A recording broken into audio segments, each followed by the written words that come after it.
Kuttippuram bus അപകടം പ്രത്യേക സംഘം അന്വേഷിക്കും. DCRB ഡിവൈഎസ്പി സുനിൽ പുളിക്കലിന്റെ നേതൃത്വത്തിലുള്ള സംഘമാണ് അന്വേഷിക്കുക. നാറ്റ്പാക് പ്രതിനിധിയും MVDയും അന്വേഷണ സംഘത്തിലുണ്ടാകും. അപകടത്തെ സർക്കാർ ഗൗരവത്തോടെ കാണുന്നതായി ഗതാഗത മന്ത്രി CP ജോൺ പറഞ്ഞു. കുറ്റിപ്പുറത്ത് ഇന്നലെയുണ്ടായ ബസ് അപകടം പ്രത്യേക സംഘം അന്വേഷിക്കും. DCRB ഡിവൈഎസ്പി സുനിൽ പുള്ളിക്കലിന്റെ നേതൃത്വത്തിലുള്ള സംഘമാണ് അന്വേഷിക്കുക. അപകടസ്ഥലം ഇന്ന് രാവിലെ മോട്ടോർ വാഹന വകുപ്പ് ഉദ്യോഗസ്ഥർ പരിശോധിച്ചു. മലപ്പുറം എൻഫോഴ്സ്മെന്റ് RTOയുടെ നേതൃത്വത്തിലായിരുന്നു പരിശോധന. മുഴുവൻ കാര്യങ്ങളും പരിശോധിച്ച് റിപ്പോർട്ട് നൽകുമെന്ന് RTO ഉദ്യോഗസ്ഥർ പറഞ്ഞു. അതേസമയം കുറ്റിപ്പുറം അപകടത്തെ ഗൗരവത്തോടെ കാണുന്നുവെന്നും സ്പീഡ് ഗവർണർ ഇല്ലാത്ത വാഹനങ്ങൾക്കെതിരെ കർശന നടപടി സ്വീകരിക്കുമെന്നും ഗതാഗത മന്ത്രി CP ജോൺ വ്യക്തമാക്കി. സ്റ്റേജ് കാരിയർക്കെല്ലാം ഗവർണർമാരുണ്ടെന്നാണ് വെപ്പ്.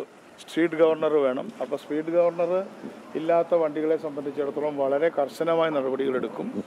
ഇപ്പോൾ ഈ ഹൈവേയിൽ സ്പീഡ് കൂട്ടാം എന്നുള്ളതിൻ്റെ പേരിൽ അവർ പലപ്പോഴും ഹൈവേ കൂടെ അങ്ങ് പോവുകയാണ്, താഴെയുള്ള റോഡിൽ കൂടെ പോകുന്നില്ല. അപ്പോൾ അതിനെ സംബന്ധിച്ച് നമുക്കൊരു ഡിസിഷൻ ആവശ്യമുണ്ട്.